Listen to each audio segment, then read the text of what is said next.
Charles Dowden, 8º Windsor. Já se passaram 8 anos desde que cheguei aqui. Ei! Estou mostrando como é no inverno. Eu sei que tendemos a fazer a maior parte das filmagens no verão, quando as plantas estão crescendo fortemente e tudo parece bastante glorioso. Nesta época do ano parece um pouco mais vazio, mas ainda há muito acontecendo. Então vou mostrar alguns dos legumes de inverno que estão aqui, como esses lindos brotos de bruxelas, um dos meus favoritos para legumes de inverno. E eu também posso mostrar a preparação do solo que fazemos, que é sem escavação, cobertura morta de composto nas camas. Não uma quantidade enorme, mas suficiente para cobrir o solo, proteger o solo, alimentá-lo, alimentar a vida do solo, um pouco de lascas de madeira nos caminhos, e é isso. Então não é um trabalho enorme. Estou sempre experimentando uma ou duas coisas. Este ano me deram um pouco de pó de rocha basalto para testar e ver se faz diferença. Ainda é cedo para dizer. De qualquer forma, é bom tentar. Mas sim, vamos primeiro olhar as pilhas de composto, onde tudo começa.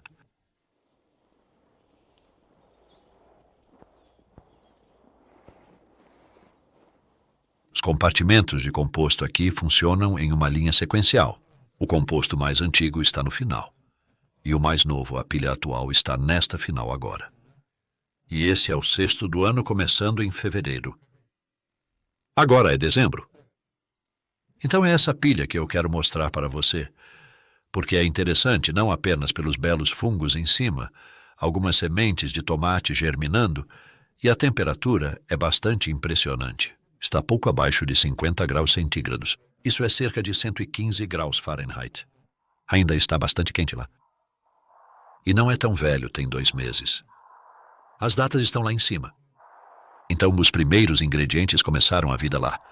Foram colocados por volta do equinócio em setembro, terminamos a pilha 2 meses depois disso, no final de novembro, e viramos aqui logo depois disso, em dezembro. E eu tenho este dispositivo que eu posso cavar um pouco na pilha, porque eu quero apenas tirar um pouco e mostrar para você como está funcionando e como fica. Então isso tem em média 2 meses, não é tão velho. Ainda não está pronto, mas está se decompondo bem. Estou realmente satisfeito e você provavelmente pode ver um pouco de vapor saindo daí. Agradavelmente quente.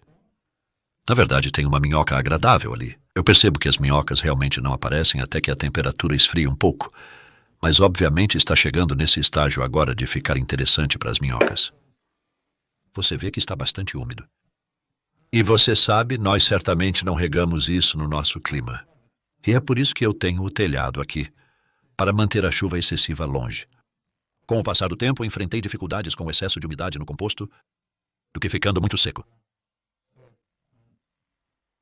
Uma pequena coisa que você pode fazer para verificar isso é pegar um punhado de composto em sua mão e apertá-lo. Se você quiser verificar se pode estar muito úmido, você apenas aperta e aperta, e se, regra geral, saírem mais de 2 gotas de água, isso sugere que tem água demais. O problema com muita água significa que não tem ar suficiente. A água exclui o ar. Não saiu água daí, o que me encoraja, mas certamente parece bastante úmido. Agora podemos ver um composto que fizemos antes. E você notará o quanto está mais seco do que o que fizemos na primavera. Isso está úmido agora devido ao outono muito chuvoso que tivemos aqui. Tivemos cerca de 140 milímetros de chuva por mês, durante aproximadamente 4 meses. E então todas as folhas que entram aqui ficam molhadas, enquanto na primavera estava bem mais seco. O composto que estou retirando daqui é de uma pilha que começou ali. Depois foi virada para cá e tem 7 meses de idade, em termos de que essa é a idade média dos ingredientes que entraram nesta pilha. Foi no final de maio. Foi de maio a início de junho. E você pode ver que é bem denso, mas também quando você bate nele assim, digamos, com um garfo. Um garfo é uma boa ferramenta apenas para quebrar os pedaços. Então eu uso uma pá para colocá-lo na carrinho de mão. Colocamos um pouco de terra nesta pilha de compostagem e isso explica por que ela parece um pouco terrosa e marrom, além de preta, o que é bom. Na verdade, o nível de umidade eu diria que está praticamente no ponto. e não é fácil acertar o nível de umidade em uma pilha de compostagem. Então, o que você está vendo aqui é praticamente o melhor que pode ser. E os pequenos torrões que estão lá não são nenhum problema quando se trata de espalhar no chão, porque eles se quebrarão facilmente. Tudo está bem esfarelado, mas dá para ver que está úmido o suficiente. E se eu não tivesse o telhado aqui, não teria ficado tão satisfeito com isso.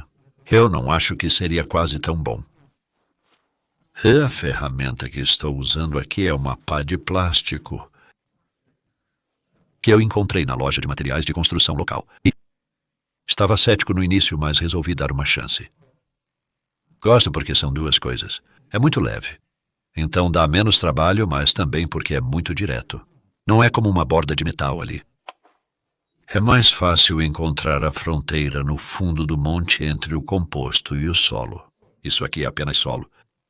Não se trata de concreto ou algo similar. É apenas solo caseiro. Se você estiver usando uma base de solo continuamente para uma pilha de compostagem, tome cuidado para não cavar demais e criar uma espécie de buraco. Posso verificar isso em relação ao poste.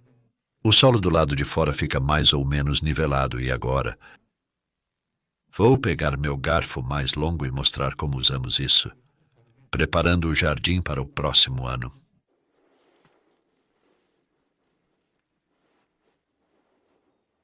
A maioria das camas do homemaker já recebeu algum composto agora porque temos limpado bastante.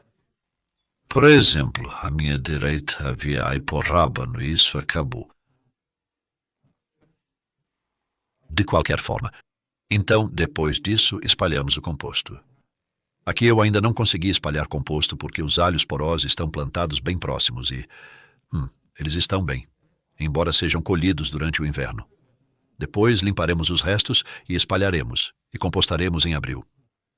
E estas chicórias continuarão por mais um mês aproximadamente. Estou realmente satisfeito, na verdade, com esses belos corações, que estão bem firmes, bons para a salada que eu vendo. E nós temos retirado as folhas externas em decomposição. E é parcialmente por esse motivo, porque as folhas velhas assim é onde você encontra as lesmas. E eu descubro que se eu mantiver a população de folhas velhas baixa, por assim dizer, eu tenho menos lesmas. Então apenas faça isso e dê tempo para isso, pois não tenho erva daninha. Você pode notar que há poucas ervas daninhas aqui. Eu acho que com o não arar, você simplesmente não consegue muitas. Eu também vou limpar. As chicórias têm raízes muito vigorosas, o que é ótimo, mas elas crescem novamente. Eu sempre gosto de deixar a maioria das raízes, mas eu só quero tirar esse toco principal. Então, a outra coisa que está acontecendo aqui são coelhos. Eles estão vindo todas as noites. Eles fazem pequenos buracos. Vou apenas nivelar isso. Eu deveria usar um rastelo, mas vou pegar isso que parece um cocô, na verdade. Isso pode ir para a pilha de compostagem. Se houvesse alguma erva daninha neste ponto, tem uma. Eu as arranco. Eu só quero deixá-lo nivelado antes. Espalhe o composto, que é praticamente sem escavação. Você pode caminhar sobre o canteiro se precisar, mas na maioria das vezes isso não é necessário. E eu vou apenas despejar cerca de 2/3 disso para ter o suficiente para espalhar. Estou mirando em pouco mais de 1 polegada. Talvez seja difícil citar uma figura para a profundidade do composto. E acho que há muitos mal-entendidos em torno disso porque, sabe, os pedaços e irregularidades desse material significam que não é como a neve caindo, onde você pode ter bastante certeza que você mediu corretamente e o que você está vendo aqui provavelmente é mais fácil do que dar um número. Mas apenas para te dar uma ideia de quanto eu pessoalmente gosto de espalhar e que nem todo mundo faria a mesma quantidade, então, novamente, há espaço para manobra aqui. O que eu estou procurando obter é composto suficiente neste canteiro, que não é a área inteira do jardim, é o canteiro que provavelmente é cerca de 3/4, talvez, da área total, 2/3 a 3/4. E eu quero o suficiente para que a vida do solo e tudo mais seja alimentada para o próximo ano, para o ano inteiro. Esta é uma aplicação anual para 2 colheitas, como no próximo ano, Poderiam ser cenouras seguidas de couve de Bruxelas, por exemplo. Tudo no mesmo ano, sem nenhuma aplicação extra de composto. E essas serão colhidas em breve, então. Eu vou retirar todas essas raízes e espalhar o resto do composto sobre isso. Vou colocar o restante deste composto nesta macieira aqui em cima. Vamos dar uma olhada. Esta é uma macieira que plantei há 2 anos. Eu acabei de notar esta manhã coelhos, e é isso que está fazendo esses buracos. Há um cocô de coelho, por exemplo, um pequeno redondo. E eu preciso cobrir isso, caso contrário, eles vão anelar essa árvore e matá-la. É uma linda maçã laranja infantil vermelha. Eu estou apenas retirando 1 ou 2 ervas daninhas aqui, porque quero mostrar a diferença de capinar onde não há compostagem. Este é o solo caseiro aqui. Estas são ranúnculos rastejantes.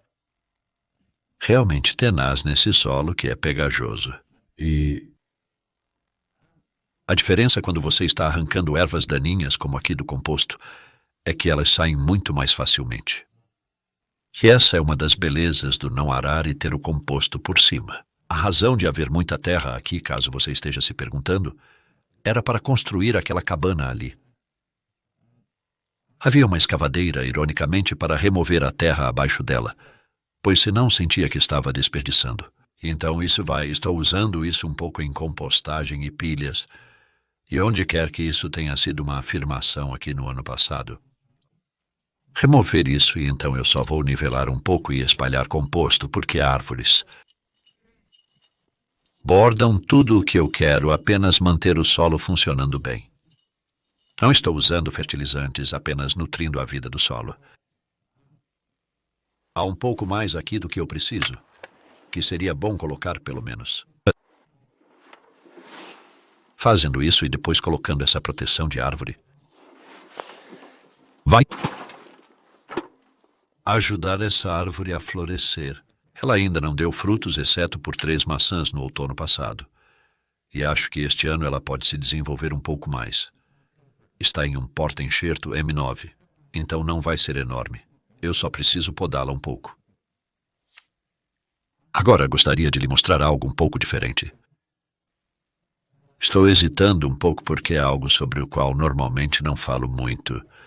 Mas é usar o composto do banheiro compostável que temos na propriedade aqui. Então as fezes das pessoas agora têm 18 meses, e eu as coloco nas minhas bordas ornamentais na frente da casa. Não está nos vegetais, caso esteja se perguntando. Vá para o outro lado do jardim, quero te mostrar como é e como fica. Composto feito a partir de resíduos humanos. Eu estava discutindo filmar isso com Edward, que está na câmera. E ele estava dizendo, sabe, isso é loucura. Logicamente, isso não deveria ser um assunto tabu ou algo que se hesita em falar. Mas isso é. Eram fezes com serragem, que usamos no banheiro de compostagem. E tem cerca de 18 meses de idade, em média. Então eu deixo descansar por boa parte de 1 ano depois que as contribuições foram feitas. E então ele se espalha aqui e não tem cheiro nenhum. E você pode ver que está em ótimas condições e faz um ótimo composto. Até um pouco de papel higiênico ali. A maior parte do papel se decompõe, sabe? Tudo basicamente se transforma em composto. E eu estou usando onde podemos encontrar espaços entre os arbustos floridos, rosas e coisas assim nesta época do ano. E então é sem escavação. Mesmo princípio de cobertura do solo no jardim de flores, talvez usando um pouco menos de composto, apenas alimentando a vida do solo novamente. E no geral isso reduz a carga de trabalho, porque eu acho que o solo assim coberto na superfície. Não estamos falando de uma cobertura espessa. Se houvesse muitas ervas daninhas aqui, seria necessário papelão. Mas não há nada disso, nem muitas ervas daninhas. Uma cobertura fina para manter o solo saudável, reduzindo o crescimento de ervas daninhas. Agora, se após falarmos bastante sobre o solo, vamos dar uma olhada em alguns vegetais de inverno. Posso mostrar aqui algumas das incríveis. Plantas. Os vegetais que sobrevivem aos dias escuros do inverno aqui em 51 Norte. O sol nasce por volta das 8 da manhã no momento e se põe por volta das 4. Então são cerca de 8 horas. Entre o nascer e o pôr do sol. Muitas vezes está cinza e nublado. Na verdade, este é um dia bastante claro. Então não tem muita luz, mas também não está muito frio. E essas plantas estão adaptadas a tais condições. Elas não crescem muito, mas costumam aprofundar suas raízes. E então, com a primeira sugestão de primavera, como no final de fevereiro, de repente você tem esse crescimento incrível. Então, assim, eu coloquei coberturas em todas essas. É para proteção contra pragas ou para manter o pior do vento afastado. A cama de saladas, especialmente a alface vermelha de Grenoble. É uma alface incrível e já colhemos 2 vezes. Já saiu um bom quilo de folhas dessa área em dezembro e continuamos colhendo as folhas externas. As cebolinhas devem ser colhidas no início de março para começar a colher as cebolas maiores. E há algumas alfaces de cordeiro que precisam ser colhidas imediatamente ao longo do caminho. E o véu sobre isso pode não ser a melhor opção. Eu poderia substituí-lo por uma malha, que já tem alguns buracos.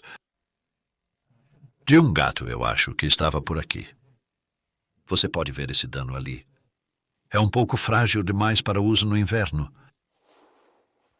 Aqui eu tenho uma rede de malha sobre o espinafre, porque principalmente coelhos me preocupam sempre. E este espinafre foi transplantado em setembro a partir de uma semeadura em agosto.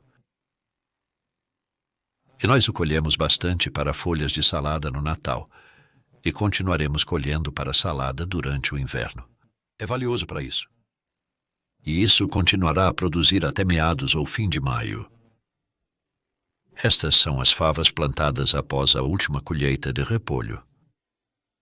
E elas parecem um pouco miseráveis no momento, na verdade, mas estão desenvolvendo suas raízes mais do que qualquer coisa. Existem alguns caules novos e saudáveis saindo do caule principal.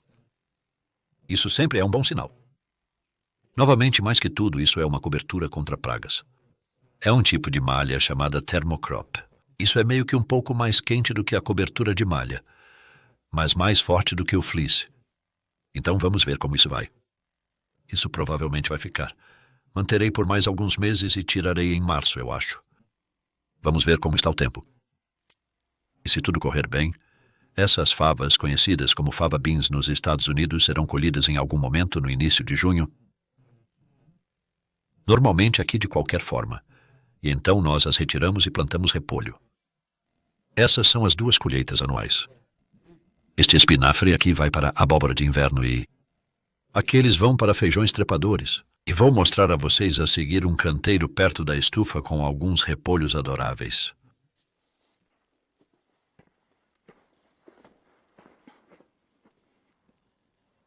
Esses estão no solo por muito tempo. Então, na verdade, o plantio mais recente foram esses semeados em múltiplos tufos de cebolinha. Datas de semeadura ligeiramente diferentes. Então esses foram semeados no final de agosto até setembro, plantados aqui depois das abobrinhas. Isso foi abobrinha durante todo o verão passado. Nós os retiramos em setembro e plantamos tendo espalhado um pouco de composto caseiro às cebolinhas. Antes delas estavam as couves de saboia, que tiveram um pouco de dificuldade no tempo seco do verão passado, mesmo que tenhamos regado um pouco, não muito. As saboias estão bonitas agora. Elas ainda têm que crescer um pouco, mas se tudo correr bem, serão colhidas em março, até mesmo em abril. É uma variedade tardia de repolho, e eles são muito resistentes ao inverno. Até mesmo os pombos não parecem comê-los demais. Felizmente, se eles fizessem isso, eu colocaria uma rede sobre eles. E o último vegetal neste pequeno bloco é a pastinaca, que é um vegetal de toda a estação. Então eles foram semeados em março passado. Nós nem mesmo começamos a colheita ainda e eles devem estar indo bem fundo, então eu posso precisar de uma pá para colhê-los. E então temos mais vegetais aqui em cima. Tem a selga, brócolis e couve-flor. Vamos dar uma olhada mais de perto. Então, durante o inverno, a maioria das camas está vazia. Apenas com um pouco de composto por cima esperando pelas plantações da primavera, mas ainda tem alguma couve-flor aqui. uma couve-flor romanesco, realmente bonita, semeada em junho passado e transplantada no início de julho, praticamente ao mesmo tempo que o nabo ali que está apenas no chão, pronto para ser colhido a qualquer momento. Já colhemos alguns. E o brócolis, que é uma cultura de longo prazo que foi plantada em julho após as favas, e tem crescido lentamente. Nós retiramos as folhas inferiores à medida que começam a cair, e então isso dará um bom impulso de crescimento em março para a colheita de brócolis em abril. E eu precisarei cobri-lo também com alguma rede contra pombos que estão começando a comer algumas das folhas agora, e então aqui eu vou mostrar o aipo rábano, alho poró e couve de Bruxelas. Alma muito agradável. Combinação aqui de couve de Bruxelas, plantadas no mesmo dia, em junho passado, no dia 18 de junho, entre cenouras. Elas foram semeadas no início de maio. Esta é uma variedade de couve de Bruxelas de início de outono chamada Marta. E você pode ver que temos colhido muitas delas. E então esta é uma mais tardia. Então esta é a cascada que é toda bem. Vai ser colhida de agora até janeiro, fevereiro, até mesmo em março. Maravilhoso vegetal de inverno e é muito apreciado por pombos. Meu experimento este ano foi ter a rede mais alta, fora do nosso caminho, quando viemos arrumar as plantas e colher os brócolis de Bruxelas. Está quase funcionando. Mas se os pombos entrarem, é isso que eles fazem. Eles comem a maior parte das folhas. Eles não comem os brotos de Bruxelas. Então isso é algo mais, eles comem as folhas a ponto de as plantas não produzirem tanto. Mas está funcionando principalmente fora do nosso caminho. Os brotos de Bruxelas estão se desenvolvendo bem. Enquanto aqui uma praga diferente, o adorável aipo rábano, que eu estava deixando esses poucos apenas para demonstrar realmente para os visitantes, você sabe, como eles crescem e como eles ficam nesta época do ano e apenas nas 2 últimas noites. Muito dano causado por coelhos que de repente os descobriram. E eu nunca tinha tido isso antes, pelo menos não muito. Bem, este é o efeito, muita comida sendo consumida. Então, o que estou pensando em fazer é colocar essa rede para pássaros por cima. Tenho certeza que isso vai servir para impedir que o aipo rábano os coma. É muito útil ter coberturas como essa. A manga, por assim dizer, apenas para quando forem necessárias, como agora. E veremos como vai. Estou curioso mais do que tudo até que ponto isso servirá ao propósito. Mas acho que vai impedir os coelhos de comerem esses aipos rábano. Vou terminar isso mais tarde. Então esse é outro vegetal de inverno. E, finalmente, eu apenas mencionei esses alhos porós, que novamente tenho variedades diferentes e, novamente, uma variedade considerável de tempos de colheita. Mas, mais do que tudo, na verdade, este não está sendo bom. É chamado de gigante de inverno. Bastante desapontado com isso. E todos eles foram semeados em abril e plantados ao mesmo tempo no início de agosto, após a beterraba, o brócolis e o repolho. E o que sempre rende o melhor para mim tem sido esta variedade Philomene Philomene. Escreveremos isso na tela para você. É bom. E diferentes mamutes de outono e este gigante de inverno. Não condizente com seu nome, de fato, mas, no geral, espero que você tenha gostado de ver alguns dos muitos vegetais de inverno que você pode cultivar e colher neste clima. Claro que alguns destes não serão tão apropriados em climas mais frios. Mas mesmo tendo todos esses vegetais maravilhosos, também estamos fazendo a preparação do canteiro que vimos na primeira parte, onde simplesmente estamos espalhando alimento para a vida do solo e, indiretamente, portanto, você alimenta o solo para alimentar as plantas. Então isso é alimento para todas as colheitas do próximo ano já. E a única cama, praticamente, que não teve comida das que olhamos é a cama de alho poró. Em parte porque eles são plantados muito próximos. Há vários alhos porós aqui, não muito grandes, pois foram plantados tarde. Então aqui estamos, o 8º inverno do faz tudo.